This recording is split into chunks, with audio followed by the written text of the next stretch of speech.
the open steppe, fleet hordes, falcons at your wrist, and the wind in your hair. Wrong! Conan, what is best in life? To crush your enemies, see them driven before you, and to hear the lamentation of their women. That is good. Hi there folks, I'm Mike for CMCC Builds, and today we continue ranking the D&D 5e subclasses. If you missed the first in the series, check out the Artificer rankings right here. A quick primer on the series, we review the subclasses for each class and rank them against the other subclasses in that particular class. These are intra-class rankings, not inter-class rankings. In other words, an S-tier monk may have a much different power level than an S-tier druid. In addition to my own ranks, I'm going to show some points of comparison, namely the rankings given by my patrons and the Gauntlet community, the Dungeon Dudes tier ranks, and Tree at Monk's Temple. If you'd like to vote in future tier lists, join either my Patreon or the Gauntlet Discord. Links below. Let's do it. It's go time. The Path of the Ancestral Guardian. I'll give the Barbarian this thing.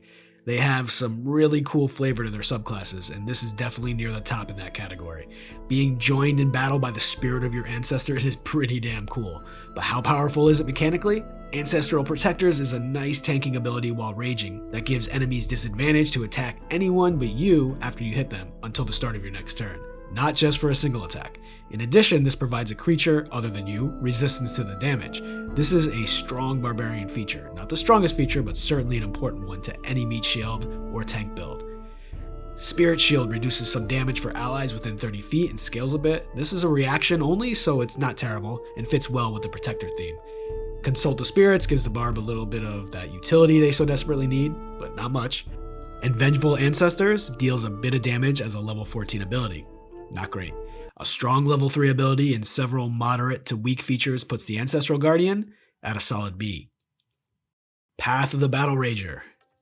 Okay, to be honest, I tried to find a way to like this subclass. A dwarf only restriction, a level 3 feature which should be quite powerful to match the other Barb subclasses, deals a D4 plus strength mod, bonus action damage, and 3 damage on a grapple. That's it.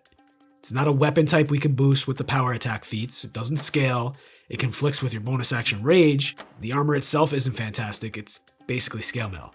Temp hit points while reckless attacking is okay, the dash action as a bonus action as a level 10 ability is bad, and 3 damage when you get hit by melee attacks while raging at level 14 plus is trash. Battlerager is a straight F. Path of the Beast. Another subclass that falls into that category of great flavor. Form of the Beast allows you to manifest a natural weapon. The Bite allows you to do a D8 of damage and conditionally regain some hit points. The Claws allow for an extra attack and deal a D6, solid on a build that wants to maximize your number of attacks. The Tail has reach and does a D8, and has a reaction bump to your AC, which is nice and unique for Barbarians. At 6, the attacks count as magical and you get a climb, jump, or swim bump.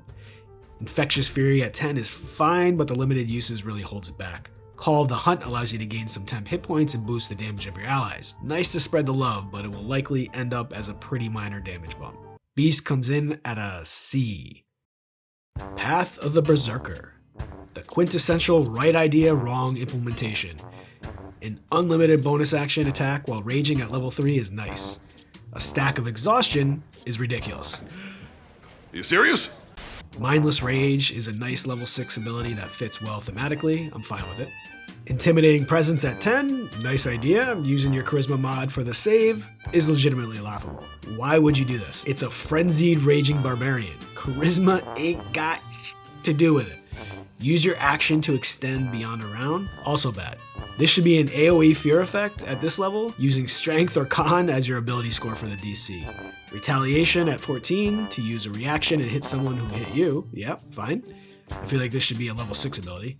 This should be the I attack all the damn time Barbarian. Again, the Berserker Barb has the right idea and the oh so wrong implementation. F.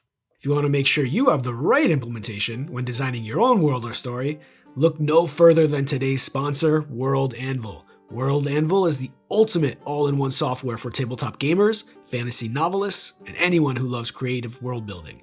World Anvil is not just one tool, it's 3 complete creative toolsets, a world building suite, an RPG campaign manager, and a novel writing and publishing tool. I haven't talked much about this on the channel, but in addition to working at a major motion picture studio for nearly 2 decades, I spent some of my free time as a screenwriter as well. I've sold a number of scripts and worked with some of the biggest names in the business, and I would have done anything for a tool like this. World Anvil has all the best tools to help you write, organize, and even present and publish rich settings with complex characters. Write, world build, and manage your story all on a single platform. World Anvil provides a solution for GMs to plan, play, and present their adventures and campaigns, 5+ supported systems including D&D 5e, or create your own system. For players, it includes the most extensive character management you can find, character sheets, journals, inventory management, spellbooks, everything a player looking to lose themselves in their characters could want. To get 51% off any premium subscription, you heard that right, more than half off. Use the link you see here or click the link below, and the promo code CMCC. And thanks to World Anvil for sponsoring this video. Path of the Giant, right after the Berserker. Fantastic flavor, and Giant's power is mostly a ribbon, but complements the flavor nicely while providing a dash of utility. Giant's Havoc, grow to large size with giant stature, the Barbarian answer to the Rune Knight, but with no added benefit. Crushing Throw allows your rage to be applied to thrown weapons. This helps shore up a major weakness of the Barbarian. All in all, solid, but nothing spectacular here. It's not the best 3rd level feature for Barbarians, but it's all uphill from here, in a positive way. Sometimes uphill is bad, but you know what I mean. Elemental Cleaver at 6 infuses your weapon with an elemental damage type, and a d6 on every single attack. Not a single attack per turn, all of them. That's actually quite rare for any class. Think of the Paladin's improved Divine Smite as a comparison. It also gives the weapon the thrown property and returns to your hand immediately after being thrown. Range Barbarian is now a thing. Cool. Mighty Impel allows you to bonus action throw allies and enemies, potentially damaging them, adding support and control elements to your tool bag. When I played a Giant Barb, I used this feature a lot. Demiurgic Colossus just makes everything better. You now have reach. You can become huge. Mighty Impel moves large and smaller creatures now. Elemental Cleaver scales to a 2d6. Seriously, all those good abilities from before, hey, let's just make them all better. I love this ability. And I love that it's the subclass capstone. More like this, please. One of the easiest rankings I've done, Giant Barbarian is absolutely S tier. Path of the Storm Herald, another solid concept. Draw your power from the chaos of nature. Train alongside druids and rangers, and get a paladin-esque aura for some reason. The DC is based on con, so that's not too bad. A little bit of fire or lightning damage or temp hit points. At level 6, they get a choice of resistance and minor utility, basically a ribbon. Level 10 provides that resistance to your allies. This can be nice, but the lack of flexibility in changing the environment, only when gaining a new level, really limits the overall power here. At 14, you get some added benefits like reaction damage, knocking enemies prone, or reducing their speed to 0. Not good at this level. The Storm Herald is a low D. Path of the Totem Warrior, the classic. Again, great flavor to this one. Spirit Seeker is a nice ribbon, but Totem Spirit is a real draw for this subclass. Bear is great and by far the most popular, but don't sleep on some of the others. At 6, it's slim pickings for me. These just don't do much for me. Level 10, Commune with Nature is nice, but past level 3, combat features are needed for a subclass like this. At 14, you get that, but it's too little too late. The Totem Warrior starts strong, but tails, wink wink, off just a bit. Low B. Path of the Zealot. Divine Fury provides a nice damage boost that scales a bit with level. It's only once per turn, unlike the Giant Barb, but dealing consistent radiant damage from 3 on does add up. Warrior of the Gods is mostly a ribbon, but in tier 2, saving 300 gold pieces when a barb goes down and dies can actually matter when gold isn't yet effectively unlimited like at higher levels. Fanatical Focus is nice, but has similar drawbacks to Indomitable for the Barbarian's low ability scores. A reroll rather than a boost is still likely to fail. Zealous Presence, boost your allies once per long rest for 1 turn. It's a good ability that's entirely too brief. And then at 14, Rage Beyond Death is right up there with the best Barbarian features in the game. Going to 0 and still going strong is amazingly fun and really powerful. Prior to the existence of the Giant, this was a clear S tier, but framed against that subclass, I can't justify having it there anymore. The Zealot is an A. Path of Wild Magic. My least favorite subclass from a flavor perspective. Magic Awareness is once again a level 3 utility feature that's mostly a ribbon. The primary feature here is Wild Surge. The actual effects are pretty good in the right situation. Unfortunately, they don't get to choose the feature based on the scenario they're in. So a feature that could have been great could end up doing nothing. Bolstering magic is an interesting barbarian feature. A 10-minute boost to attack rolls or ability checks isn't great, but it's decent and can last for more than one combat in a dungeon crawl. Restoring a spell slot of level 1 to 3 is really unique to the barbarian and can potentially be used on the barbarian, but more likely to be used to bolster an ally.